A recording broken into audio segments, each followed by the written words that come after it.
on Facebook. Welcome to the Pandemic Pinup Happy Hour. If this is your first time, that's unfortunate. You've missed some very interesting experiments, and you should check out the videos that are in the logs of the Facebook page and our private group. If you are returning, thank you for putting up with me. But today we are going on this journey of rice. I was weirdly inspired by rice a couple weeks ago, and I decided to kind of experiment with it. I wanted to stay away from just rice-based alcohols, although we are using two. I put one in there that is not. And I wanted to try and use something different. So the whole reason I got hung up on rice was I was really wanting to see if the water that rice soaks in, or that you can rinse rice in before you cook certain types of rice, would lend a certain mouthfeel to cocktails, because there's a certain amount of starch that's on rice, and starch can create a really interesting texture in cocktails. So I experimented with different kinds of rice. I'll be using forbidden rice, also known as black rice, jasmine rice, regular white rice. If you decide to do any of these at home, I highly encourage you to also acquire green bamboo rice, which is really uncommon, but really, really nice. It's a shorter grain, and it gets like compacted and stored inside bamboo stalks, and it absorbs this nice light natural green color, and it's got a really nice grassy note to it. I kind of got stuck on the jasmine and the black rice and didn't get around to green rice, but if anyone else out there wants to experiment, please continue to do so and share it with me. So we're making 3 cocktails today. I want to start with the one that is like the least Asian. So the rice products we will be using across the board. I have a rice simple syrup. It was made with jasmine rice that's partially toasted. So it's a half amount, half toasted jasmine rice, half natural jasmine rice, and then a regular recipe for simple syrup. All of the preparations that go into these cocktails are always listed in a flyer at the beginning of the week. I tried this syrup without toasting the jasmine rice. Still really nice. I liked it half toasted because it lends an extra nuttiness to the syrup, as well as the floral quality that it acquires because it's jasmine rice. We'll also be using black rice water, which, as you can see, looks ink black on camera, but it's actually kind of purple. This particular rice water I'm not using for texture, I'm using for color. So we're going to go ahead and start off with that. We're going to make something I like to call the forbidden daiquiri, and it's not really a daiquiri, and it's not really forbidden. I'm going to be using Geneva instead of rum, which is your traditional daiquiri spirit. And so you're going to need a shaker.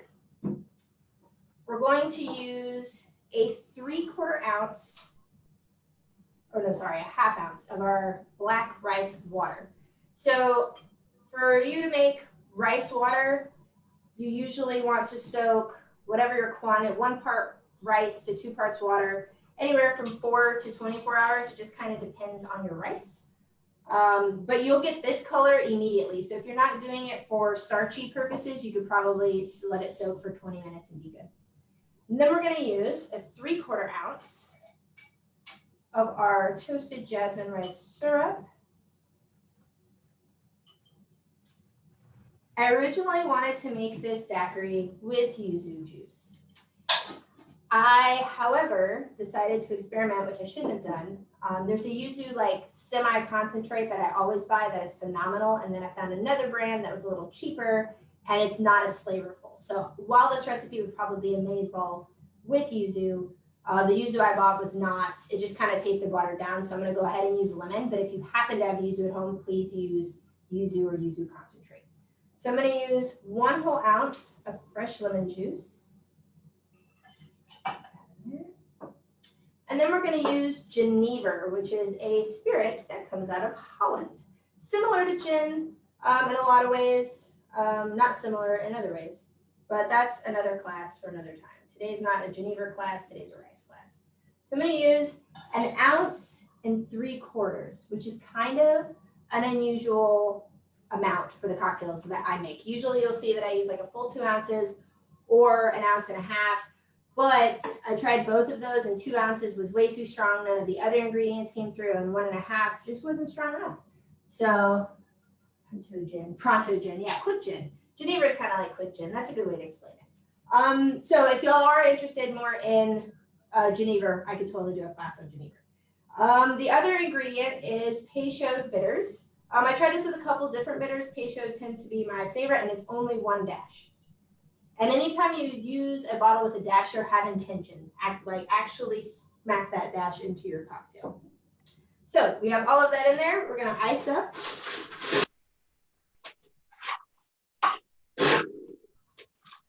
And we'll shake for about 15 minutes.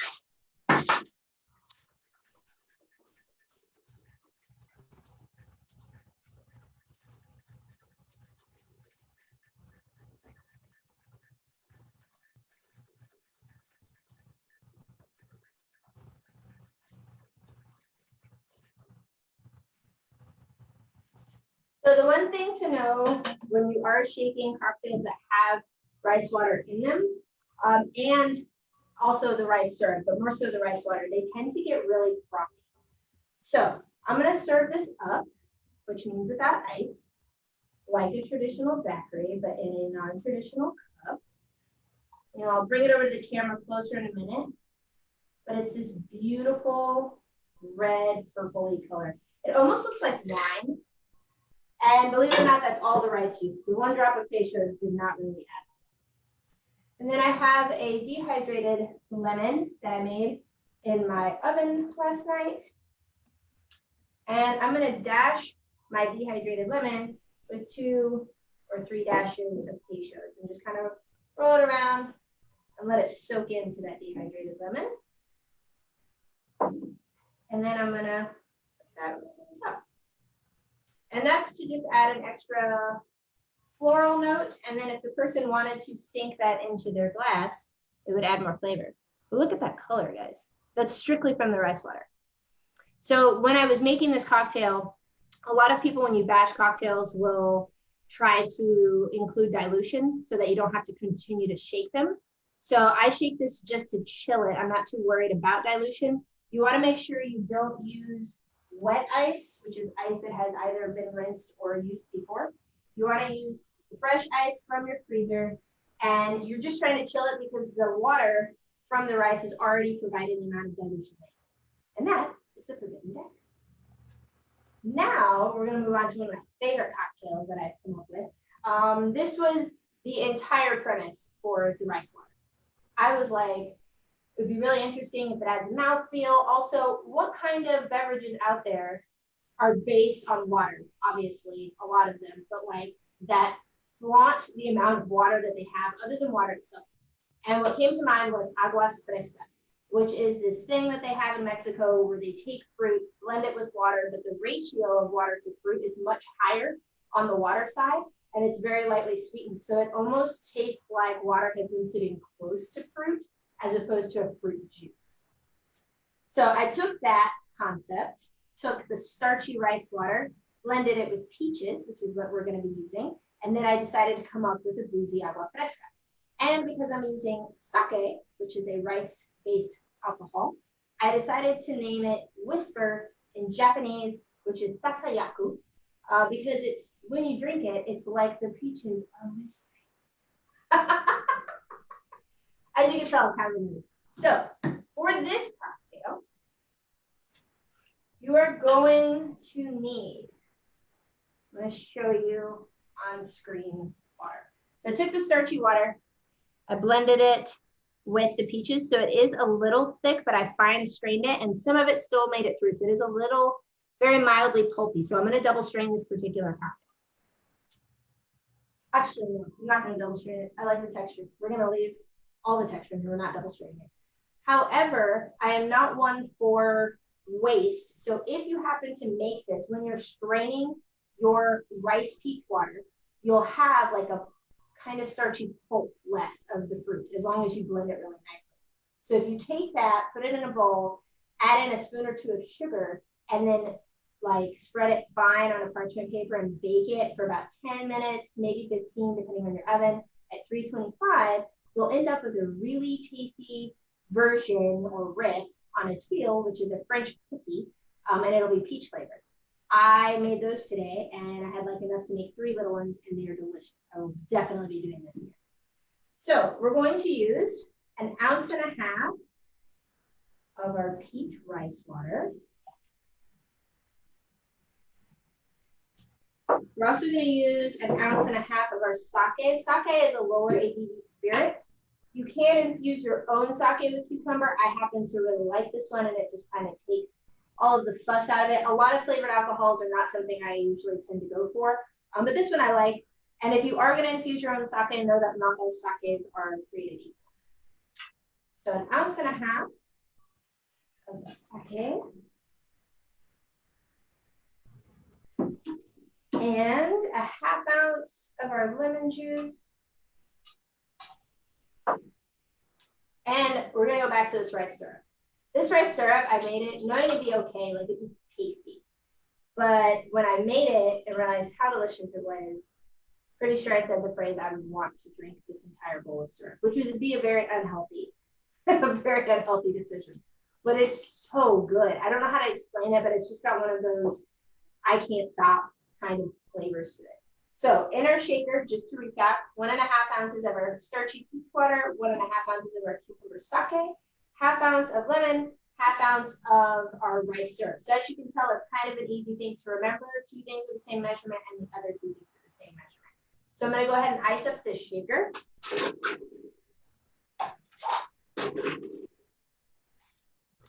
And this one, you want to shake for about the same amount of time, about 15.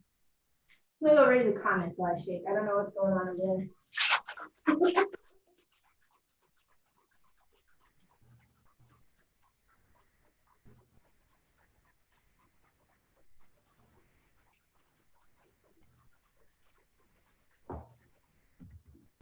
So the comments were about the color of the rice water, and it is indeed beautiful. In high concentrate, it is very, very dark. Just for reference, I'm going to bring this up again, because it's easy to get obsessed with this color. But look, that's the water. It's almost black on how dark it is, and then this is with all the other ingredients. But if you wanted to, you could take, for this daiquiri, if you wanted to make it darker, you could take the Geneva, also infuse it with the rice, because it doesn't have too strong of a flavor, black rice. So you would be able to get a darker purple if you wanted, which would also be very, very pretty. All right, so we're going to strain this over fresh ice.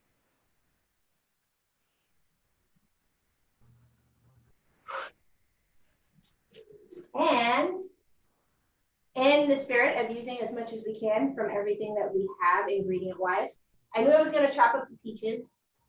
I wanted to try and find a way to reuse the pulp. And then instead of trying to make a garnish out of more peach, before blending the peach, I peeled it and made this cute little rose as my garnish. I'll show you guys what that was. Also, this is my new favorite glass, and it's actually a candle holder that I got for $1, but look how pretty that is. That's just the peel from the peach.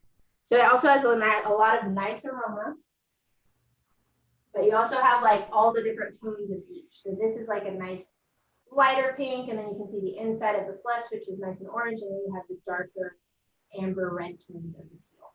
And that is the Sasayaku, or whisper in Japanese.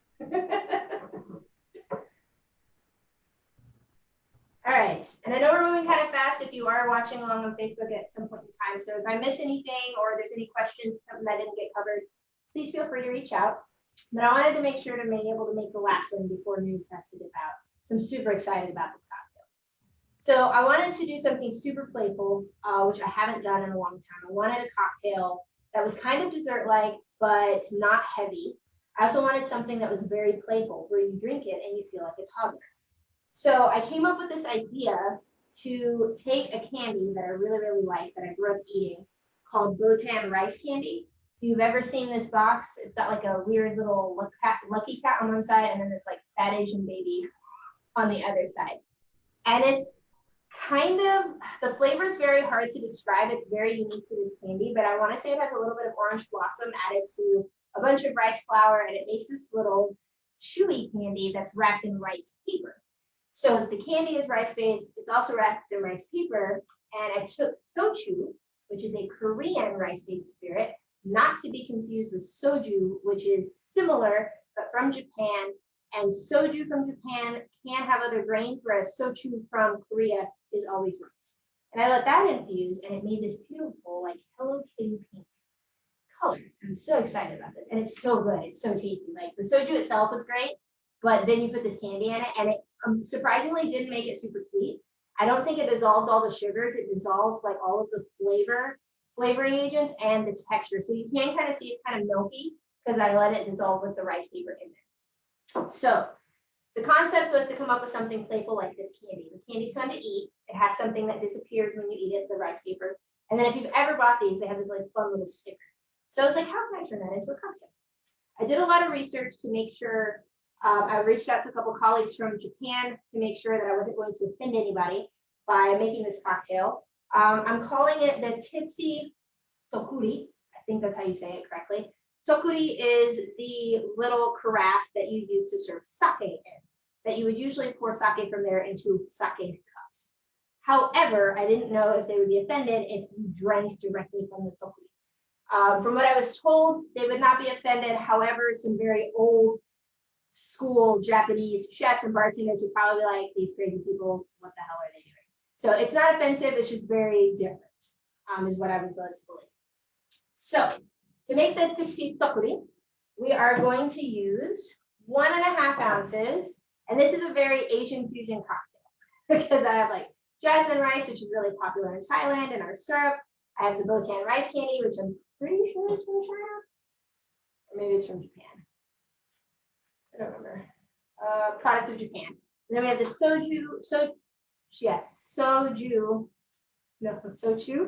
Sochu. I'm getting all mixed up now. Yes, soju from Korea. This is the brand that I use, by the way, Jinro. They have a lot of different brands you can use. I just really liked this one.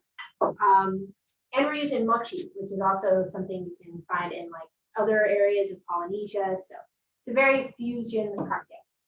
We're going to use 1.5 ounces of this Botan infused soju.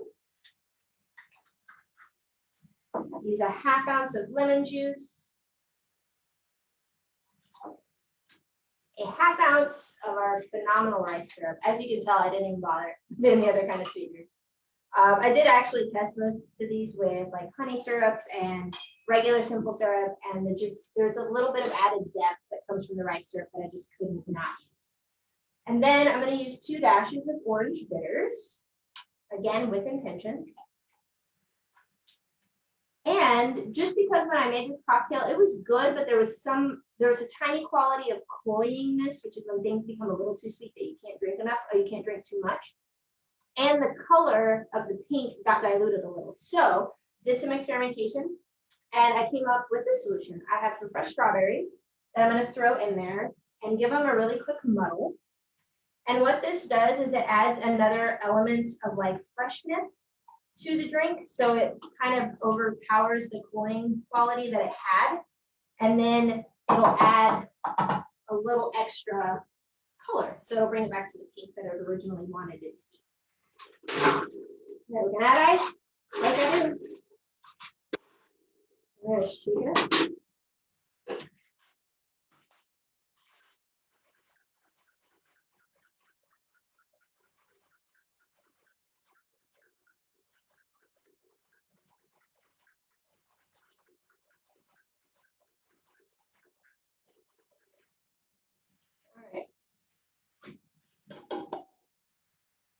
So, to serve this cocktail, you will need a tokkuri, which is the sake carafe. I am going to double strain this. I don't want any strawberry chunks in here. I'm going to strain that directly into my tokkuri.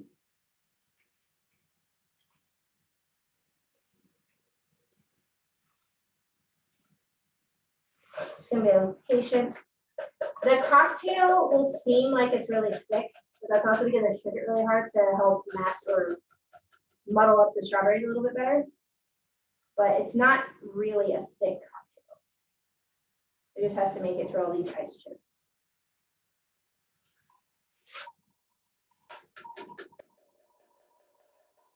The This is going to be a cocktail that's kind of hard to show on camera because it's so deep in this little picture. And then the cup that it gets can be served in is really, really tiny. So please check out the pictures later on the Instagram page, and then you'll be able to see the actual contents of this drink. Almost there. So when you do serve it in a tokkuri, you want to make sure you leave about 1/4 to 1/2 inch from the top of your tokkuri empty. And that's because we're going to serve it with a snack. So I'm going to make sure that the tokkuri is nice and clean. I did drip a little bit of strawberry or of the cocktail contents. So in the essence of reminiscing about this candy, I got something that was not on the floor. I bought rice paper, which you can actually buy. And it comes in this really nifty little packet. These like really, really thin sheets. This was like $5. I think it has like 500 sheets. They're like super thin. So I'm gonna place this on top. You wanna make sure your tokkuri is not wet on the rim because that will start to dissolve the paper. And then I have these little mochi nuggets, which are a different kind of rice candy. They're kind of squishy. There's not really a comparison if you've never had them. They're not like a marshmallow, but it's kind of the closest thing that we have in our culture that could be similar. So I bought these, and I got these. They do have them at Asian stores, but they also carry them at my local grocery store. And then I'm going to just put this little snack right on top of my tokkuri. And then when I go to serve this, whoever gets this cocktail also gets the little sticker that came with the bow tie rice candy. But yes, this is the Tipsy Tokkuri. And you can either eat these separately. You can, if you're a glutton, take the entire, they do look like face waters. Yeah, they're thinner, but yes, very similar. If you've ever used a face water, like little paper, that's what they're very similar to. If you're a glutton, you can take this whole thing, shove it in your mouth, and then the rice paper will act as a wrapper, and you get to just chew them all at once. And you can either put a straw and just drink from the tokkuri, or you can serve it in a little sake cup. But I think it's kanpai, or cheers. That is the Tipsy Tokkuri. But that is all I have for you guys today. For the classes that will be coming up, I am open to suggestions as always. Some of the themes, if you will, or topics that I have been playing around with are coffee, different kinds of dalgonas, which got very popular a while back, known as whipped coffees, but there's also different kinds you can make with matcha, caramel, peanut butter, chocolate. So I'm also working on those, working on some cocktails to pair with fast food in case that's all you are able to do with your time is eat out and eat quick, but you have time to make a cocktail. So definitely send me ideas if you have them. If you have any specific requests or questions, feel free to reach out. Instagram is @pandemicpinup. You can find all the recipes and photos there. They usually get posted by the end of the day or by Monday or Tuesday if I get too drunk. But thank you for tuning in, and I will see you guys next Sunday. Enjoy the rest of your day.